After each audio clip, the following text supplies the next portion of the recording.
Bonjour et bienvenue dans cette nouvelle émission d'Astro Vidéo qui, je suis sûre, vous manquez beaucoup.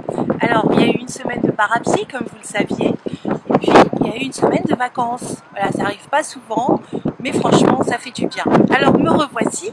Nous sommes le 1er mars 2016 et nous allons parler en direct du lac du Bois de Vincennes. Vous savez que j'aime bien cet endroit. Pour l'instant, il n'y a pas de canards. Il y avait des mouettes tout à l'heure, mais elles sont parties.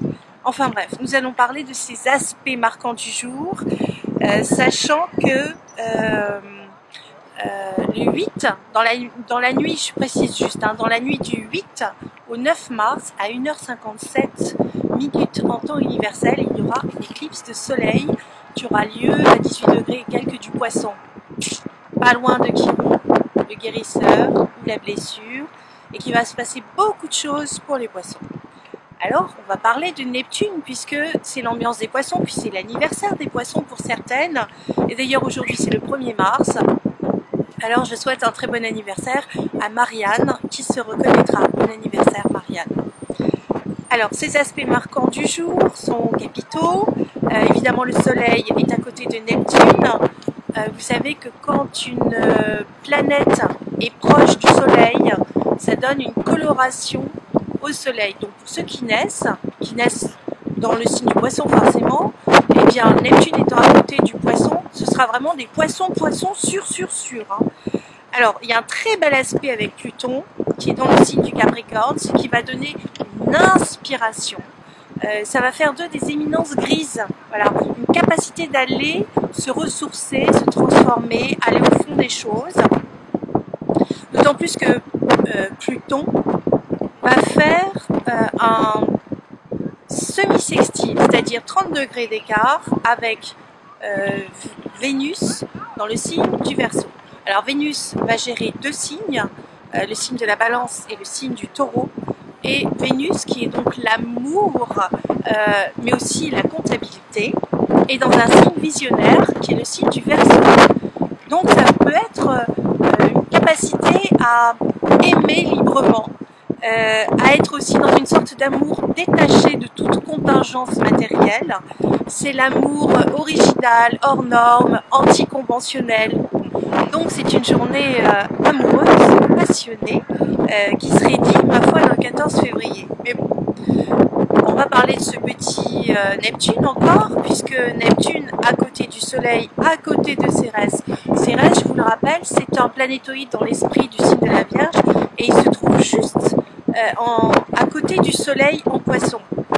Et ça fait un carré à Saturne, il y a une contrainte obligatoire, une contrainte à être vécue, puisque Saturne est dans le signe du Sagittaire. Donc on se sent contraint par l'autorité, on a l'impression qu'on est écrasé par les responsabilités, on a une obligation de devoir s'affirmer, en tout cas de réévaluer ses priorités. Pas simple. Neptune fait ensuite un 150 degrés, c'est-à-dire un aspect d'ambiguïté. Je suis désolée pour le vent, j'ai pas de micro. Neptune fait un aspect d'ambiguïté avec la lune noire vraie qui est dans le signe de la Balance. Donc c'est pas évident à 100% de trouver un équilibre affectif pour les poissons. Alors on va aller voir, puisque Vénus est dans le signe du Verseau, mais du Verseau c'est Uranus, on va aller voir Uranus. Uranus est dans le signe du Bélier, c'est bien une réflexion qui est mentale, c'est un désir puissant de liberté. Et bien justement, il fait un bon aspect, Uranus fait un bon aspect avec Vénus. On est bien dans les amours libres, ou dans la libération sur le plan affectif. Libération voulue ou subie, qui sait. En tout cas, les béliers peuvent reprendre leur indépendance à cause de ce petit Uranus. Uranus qui fait un carré à Pluton, ça fait peut-être 3 ans que ça courait quelque chose comme ça au moment du Fukushima. Uranus qui fait un 150 avec Jupiter, c'est on sort des engagements progressivement et on change complètement ses habitudes de vie.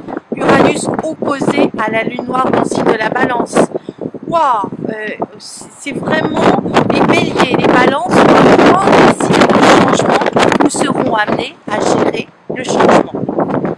Qu'en est-il pour les amours des béliers? Eh bien, c'est dans le signe du lion. Le maître du lion, c'est le soleil. Le soleil, on le retrouve en poisson, le maître juste à côté de Neptune, qui est le maître du poisson, et qui fait un carré à Saturne. Et ben, on peut se dire que les béliers reprennent leur indépendance. Voilà, je prends un signe comme ça au hasard. On peut se dire que les poissons aussi sont amenés à se réorganiser et puis finalement ont envie de se détacher des contingences matérielles pour arriver sur quelque chose qui leur plaît beaucoup plus grâce au sextile avec Pluton. On a plein de choses encore à dire. Vous savez bien, je suis très bavarde dans ces cas-là. J'ai beaucoup de choses à vous dire. On va changer d'endroit. On va essayer de se ménager parce que le vent est peut-être soufflé. Je ne sais pas si vous entendez ce message. On va tenter le coup.